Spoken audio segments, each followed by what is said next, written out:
ವಿರುದ್ಧದ POCSO case ಸಿಐಡಿಗೆ ವರ್ಗಾವಣೆ. ಸಿಐಡಿಗೆ case ವರ್ಗಾಯಿಸಿ ಐಜಿಪಿ ಆದೇಶವನ್ನ ಹೊರಡಿಸಿದ್ದಾರೆ. ಯಡಿಯೂರಪ್ಪ ವಿರುದ್ಧ ಮಹಿಳೆ ಕೊಟ್ಟಂತಹ ದೂರು. ಈಗ ಈ ಕೇಸನ್ನ ಸಿಐಡಿಗೆ ವರ್ಗಾವಣೆ ಮಾಡಲಾಗಿದೆ. ಸಿಐಡಿಗೆ ಕೇಸ್ ವರ್ಗಾಯಿಸಿ ಐಜಿಪಿ ಆದೇಶವನ್ನ ಹೊರಡಿಸಿದ್ದಾರೆ. ಬಿಎಸ್ವೈ ವಿರುದ್ಧ ಪೋಕ್ಸೋ ಕೇಸ್ ಈಗ ಸಿಐಡಿಗೆ ವರ್ಗಾವಣೆ ಆಗಿದೆ. ಸಿಐಡಿಗೆ ಕೇಸ್ ವರ್ಗಾಯಿಸಿ ಐಜಿಪಿ ಆದೇಶವನ್ನ ಹೊರಡಿಸಿದ್ದಾರೆ ಅನ್ನೋ ಮಾಹಿತಿ ಲಭ್ಯವಾಗ್ತಾ ಇದೆ. ಯಡಿಯೂರಪ್ಪ ವಿರುದ್ಧ ಲೈಂಗಿಕ ದೌರ್ಜನ್ಯ ಆರೋಪ ಕೇಳಿಬಂದಿದೆ. ಈ ವಿರುದ್ಧ ಕೇಸ್ ಕೂಡ ದಾಖಲಾಗಿದೆ. ಮಹಿಳೆ ಕೊಟ್ಟಂತಹ ಕೇಸ್.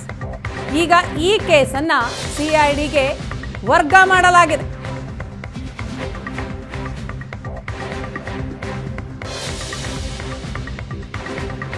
ಈ ಕೇಸ್ನ ಬಗ್ಗೆ ಯಡಿಯೂರಪ್ಪ ಸಹ ಸ್ಪಷ್ಟನೆಯನ್ನ ಕೊಟ್ಟಿದ್ರು.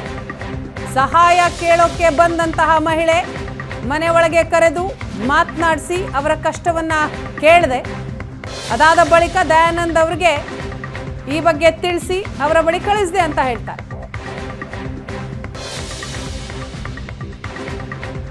ಈ ಬಗ್ಗೆ ಮತ್ತಷ್ಟು ಮಾಹಿತಿಯನ್ನ ಕೊಡ್ತಾರೆ ನಮ್ಮ ಪ್ರತಿನಿಧಿ ರಮೇಶ್. ಇದೀಗ ನಮ್ಮ ಜೊತೆ ಸಂಪರ್ಕದಲ್ಲಿದ್ದಾರೆ. ರಮೇಶ್, ಈಗ ಯಡಿಯೂರಪ್ಪನವರ ವಿರುದ್ಧದ ಪೋಕ್ಸೋ ಕೇಸ್ ಸಿಐಡಿಗೆ ವರ್ಗಾವಣೆ ಆಯ್ತಾ? ಏನ್ ಅಪ್ಡೇಟ್ಸ್ ಇದೆ? ವೀಣಾ, ಮಾಜಿ ಸಿಎಂ ಯಡಿಯೂರಪ್ಪ ಅವರ ವಿರುದ್ಧ ಒಂದು ಪೋಕ್ಸೋ ಆರೋಪ ಏನು ಕೇಳಿ ಬಂದಿತ್ತು. ನಿನ್ನೆ ರಾತ್ರಿ ಸದಾಶಿವನಗರ ಪೊಲೀಸ್ ಠಾಣೆಯಲ್ಲಿ ಎಫ್ಐಆರ್ ದಾಖಲಾಗಿತ್ತು. ಈ ಪ್ರಕರಣದ ಬಗ್ಗೆ ತನಿಖೆಯನ್ನು ಮಾಡಲಿಕ್ಕೆ ಪೊಲೀಸ್ ತಯಾರಿಗಳನ್ನು ನಡೆಸ್ತಾ ಇದ್ರು. ಈ ಸಂದರ್ಭದಲ್ಲಿ ಐಜಿಪಿ ಅಲೋಕ್ ಮೋಹನ್ ಅವರು ಇವತ್ತು ಪ್ರಕರಣವನ್ನ ಸಿಐಡಿಗೆ ವರ್ಗಾವಣೆ ಮಾಡಿ ಆದೇಶವನ್ನ ಮಾಡಿರೋದು. ಕಾರಣ ಏನಂದ್ರೆ ಅವರು ಮಾಜಿ ಸಿಎಂ ವಿರುದ್ಧ ಪ್ರಕರಣ ದಾಖಲಾಗಿರುವಂತಹದ್ದು, ಮತ್ತೆ ಅದೊಂದು ಹೈ ಪ್ರೊಫೈಲ್ ಪ್ರಕರಣ ಆಗಿದೆ. ಮತ್ತೆ ದೂರು ಕೊಟ್ಟಂತಹ ಮಹಿಳೆಯ ವಿರುದ್ಧವೂ ಕೂಡ ಸಾಕಷ್ಟು ಪ್ರಕರಣಗಳು ದಾಖಲಾಗಿದ್ವು. ಹಾಗಾಗಿ ಈ ಪ್ರಕರಣದಲ್ಲಿ ಒಂದೇ ತಕ್ಷಣಕ್ಕೆ ಒಂದು ನಿರ್ಧಾರಕ್ಕೆ ಬರಲಿಕ್ಕೆ ಸಾಧ್ಯ ಇಲ್ಲ ಅನ್ನುವಂತ ನಿಟ್ಟಿನಲ್ಲಿ ವಿಸ್ತೃತವಾದಂತ ತನಿಖೆ ನಡೀಬೇಕಾಗಿದೆ. ಹಾಗಾಗಿ ಒಂದು ಆ ಮಹಿಳೆ ಯಡಿಯೂರಪ್ಪ ಅವ್ರನ್ನ ಭೇಟಿ ಮಾಡ್ಲಿಕ್ಕೆ ಹೋದಂತ ಸಂದರ್ಭದಲ್ಲಿ ಕೂಡ ಒಂದಷ್ಟು ಫೋಟೋಸ್ ವಿಡಿಯೋಸ್ಗಳು ಇರುವಂತದ್ದು, ಮತ್ತೆ ಆಕೆಯ ಒಂದ್ ರೀತಿ ಎಲ್ಲ ಒಂದ್ ಕಡೆ ಇದೇ ರೀತಿ ಪ್ರಕರಣವನ್ನ ಕೊಡುವಂತದ್ದನ್ನೇ ಒಂದು ಕಾಯಾಲಿಗೆ ಮಾಡ್ಕೊಂಡಂತ ರೀತಿ ಕಾಣ್ತಾ ಇರುವಂತದ್ದು. ಯಾಕೆಂದ್ರೆ ಈ ಹಿಂದೆ 50ಕ್ಕೂ ಹೆಚ್ಚು ಪ್ರಕರಣಗಳನ್ನ ಆಕೆ ಹಲವು IPS ಅಧಿಕಾರಿಗಳು ಸೇರಿದಂತೆ ಹಲವರ ವಿರುದ್ಧ ದೂರನ್ನ ಕೂಡ ಕೊಟ್ಟಿದ್ದಾರೆ. ಹಾಗಾಗಿ ಆ ಒಂದು ಇಡೀ ಪ್ರಕರಣ ಸಂಬಂಧಪಟ್ಟಂತೆ ಒಂದು ಸತ್ಯಾಸತ್ಯತೆಯನ್ನು ಕಂಡುಕೊಳ್ಬೇಕು. ಮತ್ತೆ ಎಲ್ಲಾ ಪ್ರಕರಣಗಳಲ್ಲಿಯೂ ಕೂಡ ನಿಜವಾಗಿ ಆಕೆ ದೂರನ್ನ ಕೊಟ್ಟಿದ್ದಾರೆ ಅಥವಾ ನಿಜಕ್ಕೂ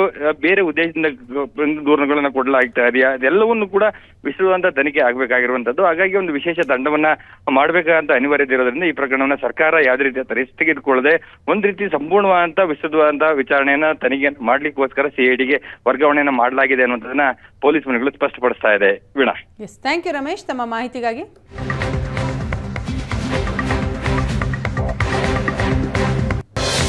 ಯಡಿಯೂರಪ್ಪ ವಿರುದ್ಧ ಮಹಿಳೆಯಿಂದ ಪೋಕ್ಸೋ ಕೇಸ್ ದಾಖಲಾಗಿದೆ. ತಮ್ಮ ವಿರುದ್ಧದ ಆರೋಪಕ್ಕೆ ಈಗಾಗಲೇ ಯಡಿಯೂರಪ್ಪ ಸ್ಪಷ್ಟನೆಯನ್ನು ಸಹ ನೀಡಿದ್ದಾರೆ. 1 ತಿಂಗಳ ಹಿಂದೆ ತಾಯಿ ಮಗಳು ಬಂದಿದ್ರು. ಈ ಹಿಂದೆಯೂ ಅನೇಕ ಬಾರಿ ಬಂದಿದ್ರು. ಯಾರು ಕೂಡ ಅವ್ರನ್ನ ಸೇರಿಸ್ತಾ ಇರಲಿಲ್ಲ.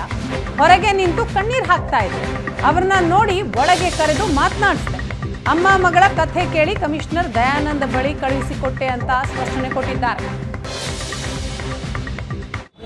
ನನ್ನ ಮೇಲೆ ಯಾರೋ ಬೆಣ್ಣು ಮಗಳು ಕಂಪ್ಲೇಂಟ್ ಕೊಟ್ಟಿದ್ದಾಳೆ ಅಂತ ಗೊತ್ತಾಯ್ತು. ಈಗ 1.5 ತಿಂಗಳಿಂದ ಇರ್ಬೋದು.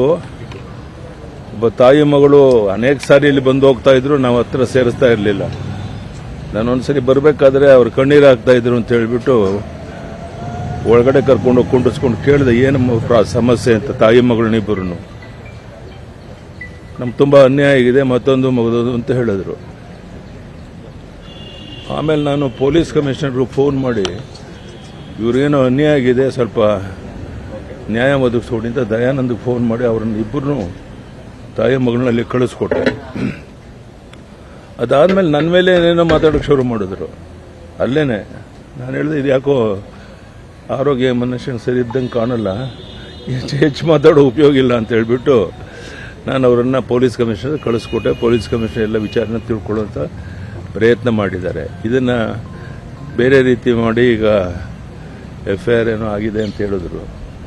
ಅದನ್ನು ಕಾನೂನಂತೆ ಏನು ಬೇಕು ಎದುರಿಸೋಣ, ಅದು ಮಾಡೋಣ. ಆದರೆ ಯಾವ ರೀತಿ ಒಬ್ಬರಿಗೆ ಉಪಕಾರ ಮಾಡೋಕೆ ಹೋದ್ರೆ ಈ ಥರ ಆಗುತ್ತೆ ಅಂತ ಸ್ವಲ್ಪ ಕಷ್ಟ ಇದೆ ಅಂತೇಳಿ ಸ್ವಲ್ಪ ದುಡ್ಡನ್ನು ಕೊಟ್ಟು ಕಳಿಸ್ತೇನೆ ನಾನು.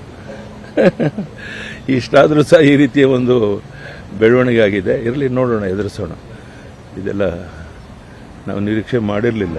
ಅಷ್ಟೇ. ಸರ್, ಈಗ ಕಂಪ್ಲೇಂಟ್ ದಾಖಲಾಗಿರೋ ರಾಜಕೀಯ ಪ್ರೇರಣೆ ಏನಿದೆ ಅಂತ ಹೇಳ್ತೀರಾ sir? Seriously, are you predicting a political no consequence? ನಾನು ಆ ಥರ ಏನು ಹೇಳಕ್ಕೆ ಇಚ್ಛೆ ಪಡೋದಿಲ್ಲ. ಪೊಲಿಟಿಕಲ್ ಕಾನ್ಫರೆನ್ಸ್ ಅದು ಇದು ಅಂತ.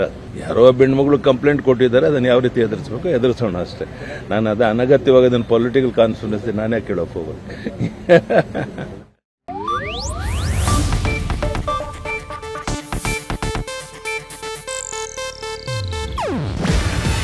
ಇದು ಏಷ್ಯಾನೆಟ್ ನ್ಯೂಸ್ ನೆಟ್ವರ್ಕ್ ಪ್ರಸ್ತುತಿ. ನೀವು ನೋಡ್ತಿದ್ದೀರಾ ಏಷ್ಯಾನೆಟ್ ಸುವರ್ಣ ನ್ಯೂಸ್.